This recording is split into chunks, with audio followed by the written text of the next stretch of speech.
भोलेनाथ बाबा कहने लगे, सुनो देवी, मैं आपसे इतना प्रेम करता हूँ कि आप जितनी बार मरी उतनी बार आपका जो सर है, जो मुंड है, उसको मैंने अपने हृदय से लगाया। ये मुंड किसी और के नहीं है, ये आपके ही नर मुंड है। मैया को एकदम से डर सा लग गया कि मेरे नरमुंड। एकदम से गिनने लगी, 1 2 3 10 20 30 40 50 60 70 80 90 100 108 नरमुंड। भोले बाबा, एक बात मेरे समझ में नहीं आया कि मैं इतनी बार मर गई और आप एक बार भी नहीं मरे, क्या कारण है? तो महाराज भोलेनाथ बाबा कहने लगे, देवी मैं क्यों नहीं मरा? क्योंकि मैंने अमर कथा सुन रखी है। अच्छा, आप तो बड़े कपटी हैं, आप अमर कथा अकेले ही सुन लिया, मुझे नहीं सुनाया। भोलेनाथ बाबा कहते, अरे देवी मैं कितनी बार कोशिश किया अमर कथा सुनाने की। अरे कुंभज ऋषि के यहाँ अमर कथा सुनाने के लिए ले गया, क्या आपने सुना? नहीं ना। और एक बार कैलाश पर्वत भी कथा सुनाई तो सूक पक्षी कथा सुन गया, पार्वती जी बीच में सो गई, जिससे श्री सुखदेव जी का प्राकट्य हुआ। भोलेनाथ बाबा कहते, देवी एक बार नहीं हजारों बार सुनाया। माता पार्वती जी कहती, कोई बात नहीं, अब मुझे आप कथा सुनाइए, अब मैं मन से कथा सुनूं। तब जाकर के भोलेनाथ बाबा कैलाश पर्वत पे आसन लगाया और माता पार्वती जी आई। कहा, सुनो प्रभु, जो मैंने पूर्व जन्म में भगवान के ऊपर शंका किया, कथा नहीं सुना, आज वही कथा मुझे श्रवण पान कराई कि कथा जो सकल लोक हितकारी, कथा जो सकल लोक हितकारी,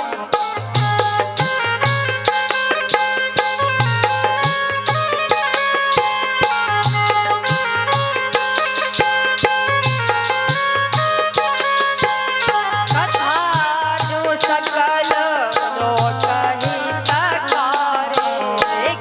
कथा जो सकल लोक हितकारी, सोए पोछन चाहे सैल कुमारी, सोए पोछन चाहे सैल कुमारी।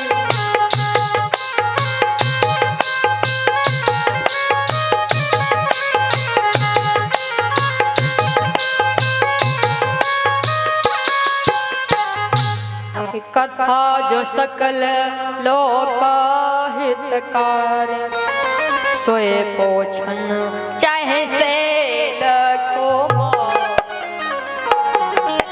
विश्वनाथ ममुनाथ पुरारे, त्रिभुवन महिमा विदिता तुम्हारी। कथा जो सकल लोक हितकारी, अरे प्रभु मुझे वो कथा सुनाइए जो सारे संसार का कल्याण करती है। अरे भोलेनाथ बाबा कहते, देवी कथा अकेले आपको सुनना है तो वो कथा क्यों सुनाओ जो सारे संसार का कल्याण करती। तो माता पार्वती कहने लगी, अरे प्रभु आप केवल मेरे ही नाथ नहीं, विश्वनाथ ममनाथ पुरारी, अरे आप तो विश्व के नाथ हैं, तो क्यों ना विश्व के कल्याण के लिए वो कथा सुनाइए जिससे पूरे विश्व का कल्याण हो। इसलिए महाराज आज भोलेनाथ बाबा माता पार्वती जी को आसन दिया कि जान प्रिया अति आदर की ढा, वाम भाग आसन हर दीढ़ा। जब सती मैया परीक्षा लेकर के आई थी तो सन्मुख आसन दिया था। क्यों? तो माता सीता का रूप बना लिया था, मां मान लिया था। लेकिन आज पुनः जब विवाह हुआ तो वाम भाग हर आसन दीना, क्योंकि की पत्नी का स्थान बाएं भाग में होता है। बाएं भाग में बिठाया महाराज और माता पार्वती जी से कहा, देवी सर्वप्रथम कुछ कथा के नियम होते, कथा में आप जाइए तो कथा में जाने से पूर्व आपके जो संसारिक विचार हैं वो विचार अपने घर में ही छोड़ के आना चाहिए कि ये बड़ा है, ये छोटा है, ये नीच जात का है ना। ये दुनिया भर के सोच विचार अपने घर में छोड़ के आना चाहिए, एक तुच्छ प्राणी मात्र बन के आना चाहिए भगवान की शरण में। तुम्हारा कहा कि नहीं संत दरस नहीं देखा, लोचन मोर पंख कर लेखा। जो भगवान की दर्शन नहीं करता है उसके नेत्र मोर पंख के समान होते हैं। और जिन हरि भगत हृदय नहीं आनी, जीवत सब समान दे तेई प्राणी। यानी कि जिसके हृदय में भगवान की भक्ति नहीं आती तो वो पुरुष भी हर एक जीव की तरह हो सकता है, जैसे कि जानवर। जब हमारे हमको आपको मानव का शरीर मिला और ये सुंदर मानव शरीर पाकर के अगर हृदय में भक्ति नहीं है तुम्हारा, एक जानवर भी भगवान से प्रेम कर लेता है। और आप तो मनुष्य हो के अगर ऐसा नहीं किए तो धन्य है, धिक्कार है आपके इस मानव शरीर को। इसलिए अनेकों प्रकार की बातें बताई, तो अगर पूरी बातें बताएंगे महाराज तो समय ऐसे चला जाएगा। वैसे भी कथा बहुत पीछे,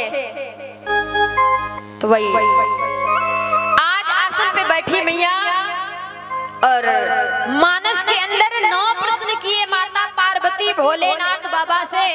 उसमें पहला प्रथम प्रश्न क्या है? मैया पार्वती जी ने कहा, सुनो प्रभु कि प्रथम सो कारण कहु पुरारी, प्रथम सो कारण कहु विचारी, निर्गुण ब्रह्म सगुण बपुधारी।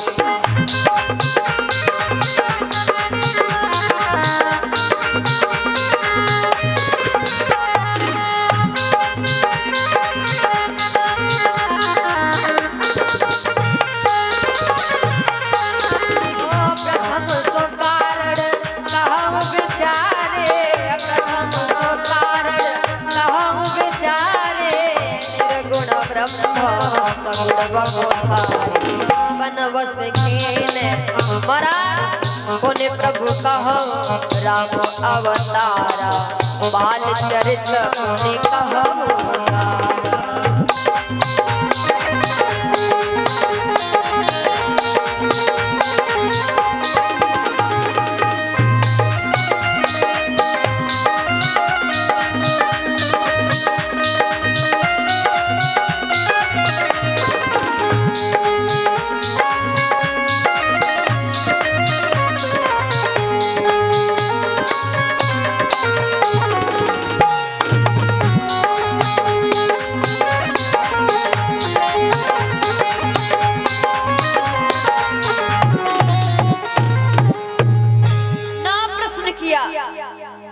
प्रथम सो कारण कहु विचारे, निर्गुण ब्रह्म सगुण बपुधारी, पुण्य प्रभु कहो राम अवतारा, बाल चरित्र पुण्य कहो उदारा। कहो जथा जानकी विवाह